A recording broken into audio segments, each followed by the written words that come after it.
அனைவருக்கும் வணக்கம்.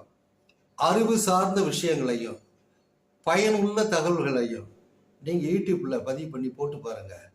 10 பேர் கூட முழுசா பார்க்க மாட்டான். ஆனா நெகட்டிவான விஷயங்களை நீங்க போட்டீங்கன்னா, உதாரணமாக அந்த மேல உள்ள படத்தை பாருங்க. ஒரு பையன் என்ன பண்ணிருக்கான்னா, ரயில்வே தண்டவாளம் இருக்குல்ல, அதுல முட்டை முதல் சைக்கிள் வரை அவன் அதை வைத்துடுறான். இந்த ரயில் போய் நசுங்கி அது எப்படியான பொசிஷன் இருக்கோ அதை எடுத்து போடுறான். அவனுக்கு சப்ஸ்கிரைபர் 2,00,000 பேருங்க.